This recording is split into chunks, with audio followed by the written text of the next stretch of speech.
Hello, everybody, and welcome to overview of Chapter 6 from the Essentials of Social Media Marketing textbook. Today, we're going to talk about marketing with Twitter. Twitter has been around since around 2006, and today we're going to do a very quick overview of the chapter here. We're not going to go through all 11 sections like I've kind of skipped around with the last few on Facebook and Instagram, but Twitter is a pretty interesting topic. This is one that has been consistently in the news since filing for its IPO in 2013, I believe it was. And obviously, in late 2022, Elon Musk purchases the company after a long embattled series of very public back and forth between the company and him. And then we get into 2023, where Twitter is just kind of consistently in the news based on whatever moves Elon Musk makes. So, to just give you a really quick overview, I mean, actually a personal note here, I would say Twitter is probably the social network I use the most as a consumer and as a as a user of social media. That is not necessarily the most common uh, perspective and case for people, but I will say that for those of us who have been on Twitter since pretty much the beginning, I've been on there for more than 15 years now. It has become not even necessarily something that I use a lot for a very specific part of my life. I do get my news from there, but it's not, I don't really even have a solid reason for going to Twitter a lot any more than that. Rather, it has just become part of my daily life.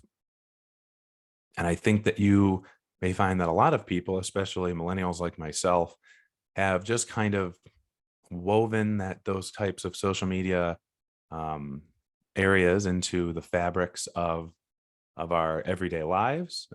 Partially because it's been with us for so much, but also because it gives us a sense of connectedness with the rest of the world. And Twitter, even though it doesn't boast the numbers at Facebook, Instagram, TikTok, and now maybe even LinkedIn do, it is still really used a lot by a lot of people on a regular basis. And there's always content to consume. And it is always up to the minute when it comes to fresh content and newsworthy trending stuff. So when I think about Twitter and the way that you will want to think about Twitter is that it is not necessarily the micro blogging aspect, which you'd hear about in this first section. And it's not even necessarily the way that people use it, but rather it's the timeliness of it. It's its very design in that you could go onto Twitter after hearing the news about something, whether that be sports or entertainment or even just some politics, anything like that, and you can see up to the second content from people around the world, not just celebrities and not just everyday people, but like everybody, all of the people that you follow, they're going to have something to say, and Twitter is going to give it to you in a very easy to find format. The way that people consume news today is very much up to the second, where you want to be provided the content that you want when you want it, and Twitter does that for you, unlike any other platform. Now, Facebook and Instagram and LinkedIn have all tried to replicate this in their own way. Facebook for years had a trending topics section on their homepage that eventually went away. Now you can still find it, although it's not necessarily on your homepage. On the other hand, the way that Instagram has tried it and the way that LinkedIn has tried it is that they're pushing their explore sections a little bit more. And they're pushing more content to you from accounts that you might not necessarily follow. But Twitter gives it to you in such an easy way that you just go over to the trending tab and you will see everything that you're looking for in terms of the trending content for the day. And that is what sets it apart from so many other social networks. So let's take a look at these. I do talk about Twitter in a lot of positive ways, but there's also a lot of downsides to Twitter and a lot of things that aren't going for it as much. And I will say, when it comes to social networks, Twitter is among the leaders in terms of the difference between the personal experience and the business experience, and that there is not as strong of a business experience or use case anymore as there was perhaps even 10 years ago. So, I'm going to skip through past the introduction. I think I gave that in the numbers. I will say, um, I don't find these numbers to be particularly useful when it comes to Twitter. There's some of these down here are interesting. In fact, in the case that there are a lot more male users, the average user spends about 5 hours a month, and the income. It's interesting in some aspects, but at the same time, you know, it's great that so many people on Twitter are making a living from a business perspective in advertising, but advertising on Twitter has taken such a steep decline since late 2022 that we're left with not even really caring about the income figures because, like at this point, if you're going to advertise on a social network, your audience is going to be there. There's an audience for every social network. Obviously, when you get into Snapchat and TikTok, the income numbers might matter a little bit more to make sure that you are reaching people that have the ability to purchase and afford what it is that you're selling. But even to that end, if these social networks have so many users that you'd be foolish to stay off of a social network because it might not have your audience. Like your audience exists everywhere. It's just a matter of who's following your accounts. So let's go to the marketing section. I think a lot of us are familiar with Twitter, but I'm just going to go through the business elements here. And what is the use case for a business? I personally, once again, I don't see the use case for Twitter for businesses quite as much as some other social networks. But as we go through, I do find it interesting that people do spend more times viewing ads on other platforms, and that people do follow brands when brands retweet them. And Twitter is a great customer service platform that I want to make sure does not get forgotten here, because that is really an interesting piece. If you look at the airline industry, for example, almost every major airline uses Twitter primarily for customer service. And you're not going to see that by just looking at their feed. You need to look at the tweets and replies, because that is where it gets really interesting, where airlines have hired or outsourced teams of individuals that on an everyday basis are just responding to these problems that people have. And it's interesting because in the travel and in hospitality industry in particular, people seem to air their grievances on Twitter more so than others. And it's not that people are leaving necessarily a review, it's very real time and they're very emotional and immediate responses. And while on one hand, you do see some industries like restaurants, people are more likely to leave a poor restaurant review on Facebook than any other social network because they can. On Twitter, it's very instant. Where imagine the scenario where you're in the airport, you walk up to the desk, your flight's been delayed, and you're going to miss a connecting flight, and you take to Twitter immediately because you need an outlet to vent. And Twitter is the easiest, quickest place to do it. And that is where airlines have pinpointed that that's where the problems are. And so they can provide that customer service, they can have a dialogue through direct messaging, and hopefully they can solve some problems. I'm skeptical about how many problems are actually solved on Twitter, but airlines do a very good job of managing the stress that comes through onto their accounts as a result of poor experiences from consumers.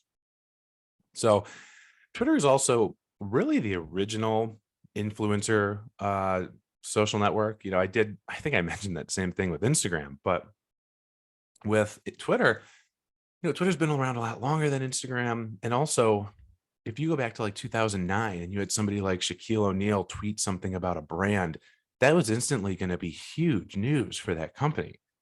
And that's really the original influencer marketing channel, not Instagram, which started right around 2009, 2010, and really where influencers took off a couple years after that. But it is incredible to see how in On Twitter back in the day when there weren't as many daily active users, but today, people were, and most people just followed celebrities and their close friends. If a celebrity, an influencer, said something positive about a brand, it immediately came through it as an endorsement and was huge news.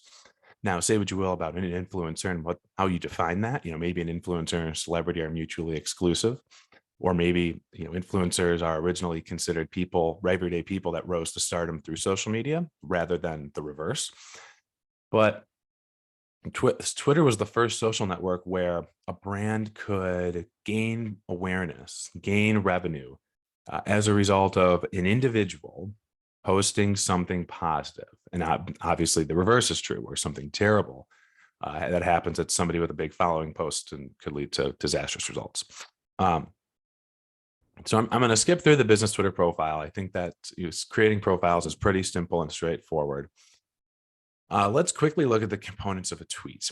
So, this is what a tweet looks like. In 2017, right before I started teaching a class like this, Twitter duplicated or doubled its character count. The original 140 was pretty interesting. And now that it's 280 characters, it allows for a lot more to go on within a Twitter feed. And this is pretty interesting to see all this. And there's been rumors about it even extending further.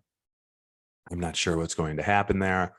It is interesting how this NASA channel specifically utilizes so many characters, which I think this is a great example. If it's just sentences, I don't think that's quite as strong. Now, on the other hand, you can also post other content. You can post photos. You can post videos natively, that is. GIFs are popular, and I don't think there's a GIF actually embedded on the page here. GIFs and memes are very big, and then there's also responses. You have reply tweets, retweets, which is just a tweet from another account that would appear on your feed as if it's your own. You can give likes, which it's another engagement. You click the heart. So it used to be called favorites. Favorites became likes. I don't know, 2015, 2016. And then you have the hashtag usage. This is the original hashtag channel where Twitter was really built on the foundation of if you hashtagged a word or an acronym in a tweet, and then you clicked on it, you would see all the tweets that were using that hashtag. And while some hashtags are still useful, especially like what you see here with ProfCon 22, which is an event for marketing professors that the publisher puts on, hashtagging regular words doesn't really matter anymore because the Twitter algorithm has come a long way in that it captures all of your words as they are and can put them into a trending filter, into a trending machine, so that if you click, hey, if you just typed this out, announcing the ProfCon t-shirt winners, and say t-shirts was trending, that would still pop up. Your tweet would still fit in that row, in that feed of tweets that we're talking about t-shirts. Now, hashtags today are better off used for non-traditional words. Events are big things. Combining words are big. Sometimes there's phrases that are put together. Like anytime a celebrity passes away, that's RIP name. And a lot of times too, you're going to see on Twitter, they're just like trending themes that are going on. Throwback Thursday was a big one and still is one, I think. There was one for every day. There was Man Crush Monday, what was it? Woman Crush Wednesday, Throwback Thursday, Follow Friday. I don't know what Tuesday was. All sorts of hashtags, but just remember that hashtags are really only useful if they're not pre-existing words or names. That is where you can get some real value out of it. This is what the trending page looks like. You can see like what these hashtags, the goals for cash, like that is definitely a hashtag. Whereas if you said something about Hobby Lobby, that's going to work on its own. Looking at these other ways of engagements, there's mentions, which is when you @ an account like this. Just remember that accounts usually do not have the same at sign, which this is called the username really. They don't have the username is not generally the same as the actual person's name. Now we have Twitter Spaces. That's a newer thing that may or may not be going out of style in the next year or so. Twitter Spaces was Twitter's response to social audio made popular by Clubhouse back at the beginning of the pandemic. And I think it fits pretty well where you can jump into an audio, essentially a chat room where people are talking and listen into the conversation or contribute. You see a lot of these with sports, with politics, anything that's constantly got something new and newsworthy. Now, the algorithm is challenging to really go through. I'm not going to go through all of these, but I will say this. The average lifespan of a tweet in that it will get all of its engagements is about 20 minutes from the moment that you post it. So the timing of your tweets is really everything. Now, in the content strategy, there's going to be a section about, oh, when's the best time to tweet? And I can tell you right now, like it is the case with all the other social networks, there is no just blanket best time. The best time is really based on when your audience is using Twitter to look at your content. There was a time several years back in the mid 20 teens when the best time was widely considered to be first thing in the morning because people would check Twitter before they go to work, and in the afternoon, right at the end of the day, around 5 p.m. when people leave work. And for me, it was really interesting to know that people were looking at Twitter when they're driving and that they were more likely to go take a look and see what's going on when they are actually in their commute. So I consider that to be really interesting. But now today, it's definitely not something that is worth sticking to those guns. So now, as we move on here to this last piece here of the Twitter algorithm, I did want to mention users can now switch back and forth between looking at a feed of accounts that they specifically follow, as well as the accounts that that Twitter is going to believe is specifically for them. They called it, the for me, and that's an interesting topic just because for many years, Twitter was just your following and just people that you followed. And then they just flipped it and it was suddenly a mix of people that you followed as well as people that Twitter thought would be good for you. Now you have the option to go back and forth between just people that you follow and tweets that are for you, as well as people that you follow, kind of a mix. And then we're at the content strategy. It is, I completely agree with this top line here. Less promotion, more conversations.